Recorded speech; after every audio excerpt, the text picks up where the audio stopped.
Hey guys, and welcome back to another episode of Food, a School, a Smarter, Stronger, Leaner podcast. Adventures of one obsessed nutrition coach on a mission to create a world where food makes us better.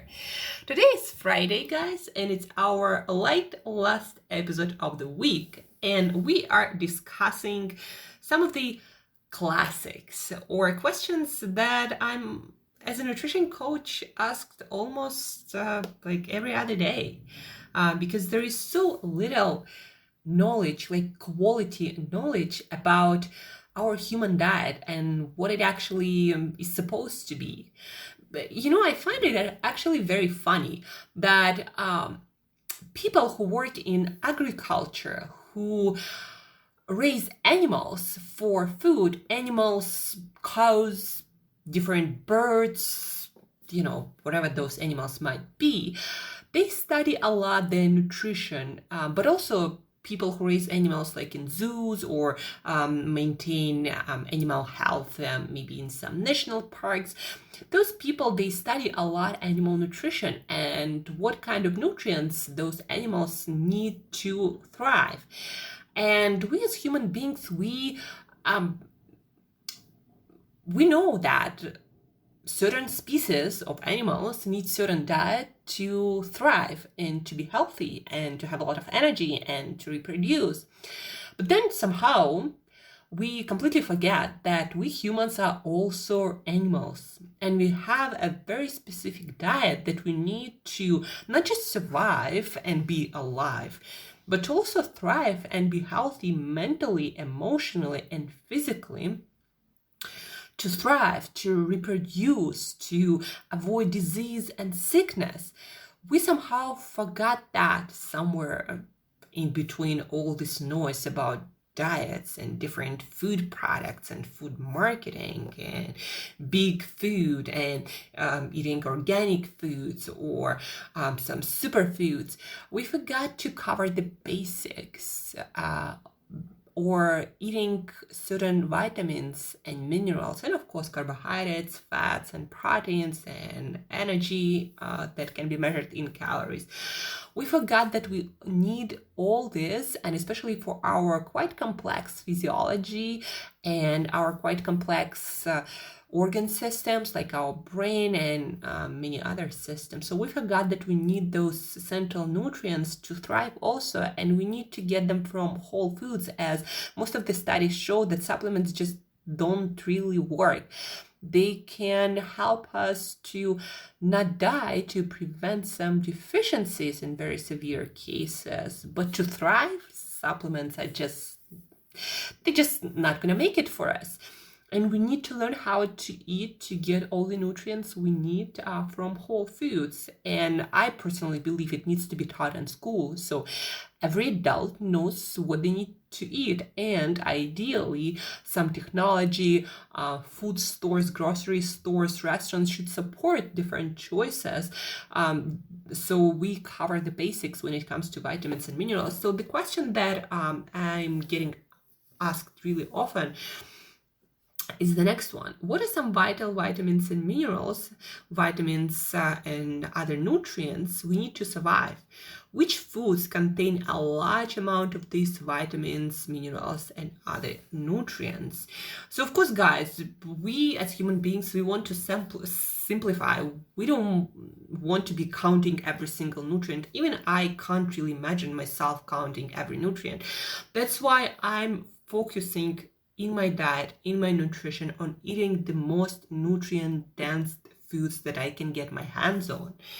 And those foods are not rice, for example, or morning cereal full of sugar and fortified with some vitamins. Those are not nutrient-dense foods, nor is croissants and all kinds of pastries. Those are very poor when it comes to nutrients, and so are many actually fruit and vegetables like lettuce. There is not so much in lettuce, so you can even skip it. From my perspective, it's like a waste of chewing time.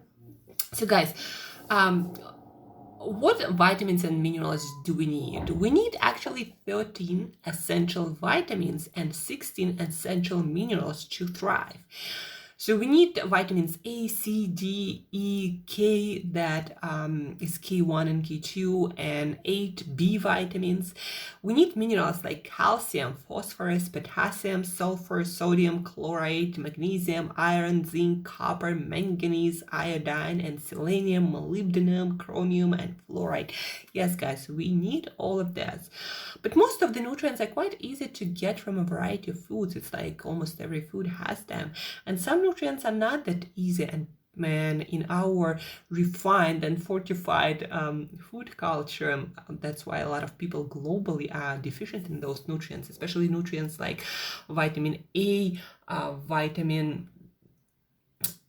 D, vitamin E, minerals like calcium, like zinc, like potassium, and different people, a lot of different people around the world are deficient in some or the other B vitamin, because not so many foods that are consumed in modern day diet are rich in B vitamins, but there are quite a few foods that are rich in them. It just that happened that our modern food culture doesn't help us to eat those nutrients, doesn't provide any guidance or inspiration or motivation or a little bit of push to make sure that we're all eating those vitamins.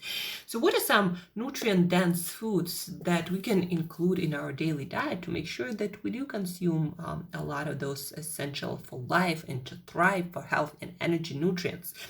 So this is my list of those foods from all the research I've done, all the books I've read, all the top nutritionists and health professionals and researchers I listen to and research otherwise. So what some of those foods are: shellfish, especially mussels, oysters, crab, sea snails. Those are super high in essential minerals. And fish, also fatty fish, especially when it's canned. Fatty fish with bones and skins preserves, where you can get a lot of calcium, phosphorus, magnesium, and other nutrients. Also, herring, mackerel, salmon, super rich in vitamin D, for example. Salmon is also rich in potassium.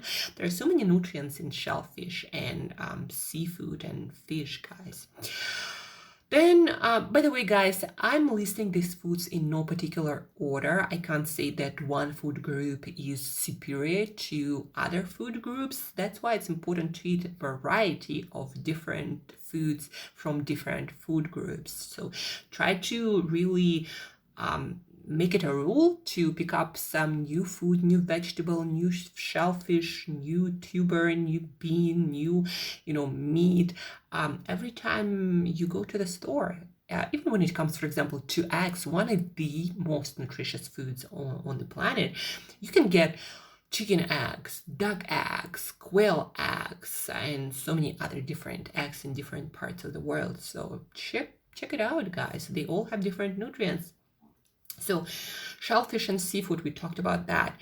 Vegetables, especially things like broccoli, Brussels sprouts, asparagus, cauliflower, those cruciferous cabbages and vegetables, bell peppers, tomatoes, green and colorful vegetables, dark leafy greens, raw, or very often you need to cook them a little bit, like to steam them or saute them. Things like spinach, kale, Swiss chard, collard greens, then dandelion greens, bok choy. Those are super rich in nutrients, in iron, in vitamin K, in calcium, in potassium, and magnesium. So go after this dark leafy greens. Tubers, guys. Sweet potatoes, yams, carrots and beets, Jerusalem artichokes, potatoes, and all sorts of other tubers that you can find. Tubers are things that grow underground, guys. So those are super high in a lot of different nutrients. So get after them, roast them, saute them. Boiling is not the best way because it makes those vegetables to lose a lot of nutrients with that water, unless you're going to consume all that water where you boiled those tubers. That doesn't happen for a lot of people. So baking, sauteing them with some butter, real butter, or maybe some olive oil on medium temperature, coconut oil or avocado oil, great way to eat them. So tubers, beans and pulses, or prepared in a healthy way appropriate for them. So you usually need to soak your beans overnight and then to either pressure cook them or boil them for quite a long time to destroy all the anti-nutrients and get all the nutrients that they are rich in, but they need to be freed and made bioavailable to our body, to our digestive system, guys. So beans and pulses, all these what's hummus made of? I'm trying to remember that bean. Chickpeas, high nutrients, high in protein, great bean. But again, you need to soak them, you need to cook them properly. What's the other one? Lentils. That's another one, favorite among many people, especially in people who want to stay more or less plant-based. Kidney beans, black-eyed peas, peas.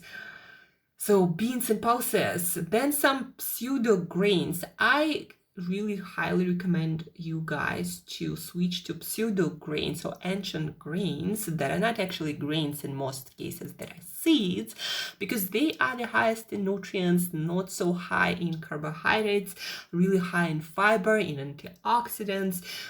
So they are amazing, but again, in most cases, you need to learn how to cook them. You need to soak them, you need to either pressure cook them or boil them to destroy anti-nutrients and make all the other nutrients available. So ancient grains like quinoa, amaranth, and buckwheat are your best choices.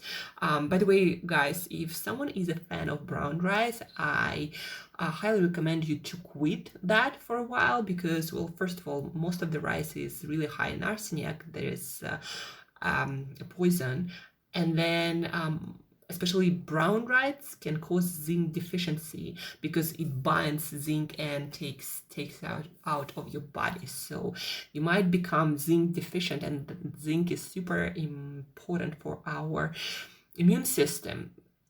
So I highly recommend those other grains like quinoa, amaranth, and buckwheat.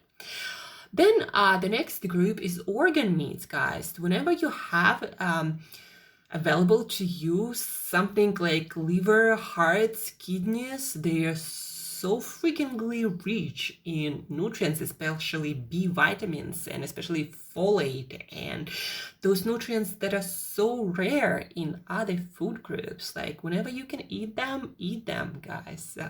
I promise you, you won't regret it. B vitamins are super important because they're like those keys to energy locked in foods. Without B vitamins, your body will not be able to extract a lot of energy from your own foods, no matter how healthy, how energyful your foods are. If you don't have B vitamins, you're not going to get to that goodness. So organ meats are super high in those B vitamins, choline, folate, the best sources. And liver, of course, is the best source of vitamin A, bioavailable vitamin A.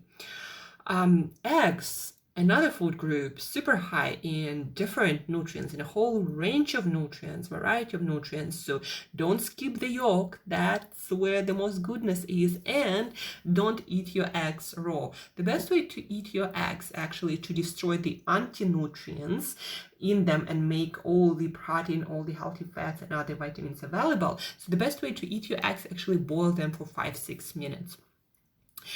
And then the last group is different cuts of different animals, especially pastured and wild game.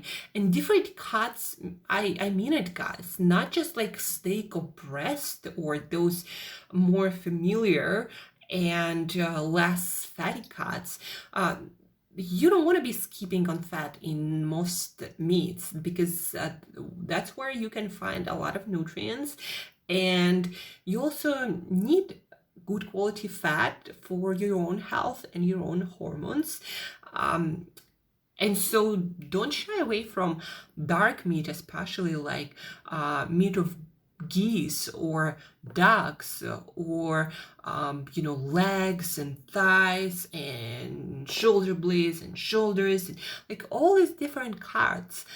Dark meat has even more nutrients that any breast, like chicken breast or turkey breast or other more like white and maybe lean cuts. So different cuts of different animals. Get after them, guys. And again, you want to include as much variety as possible in each food group. So if you decide to, eat shellfish, don't go for just, I don't know, shrimp. Eat all the other more rich in other nutrients shellfish like mussels, oysters, crab, sea snails. Figure out how to cook them. They're quite delicious when you know what to do with them, and you can Google and YouTube almost anything these days. Simple recipes. Vegetables, half of your plate always should be vegetables. Broccoli, Brussels sprouts, asparagus, bell peppers, dark leafy greens like spinach, kale, Swiss chard, collard greens, tubers, beans, pulses, organ meats. Those are the most nutrient dense foods, and that's what should be on your plate for the most essential for life vitamins and minerals. And we as human beings have quite a substantial requirement for those nutrients. And again, to maximize your health, to avoid sickness, to maximize your energy, your performance, your mental and emotional health, that's what we all gotta be eating. And that's what I'm doing, what I'm helping my clients to build habits around, how to include more of these foods, how to cook them, how to shop for them, how to make them tasty and convenient and delicious. So that's the recipe to get the most vitamins and minerals and other nutrients in your food, so you feel amazing, you look amazing, and you maintain great levels of health and energy every day and many years from now on. Thank you guys for listening. Thank you for tuning in. That was the last Friday episode, the last episode of this week. So share this episode with people you love, people you care about, people who you want to stay healthy and energetic, and of course use it. Use this advice. Eat all these nutritious foods, and as usual, guys, have an awesome weekend and eat better daily.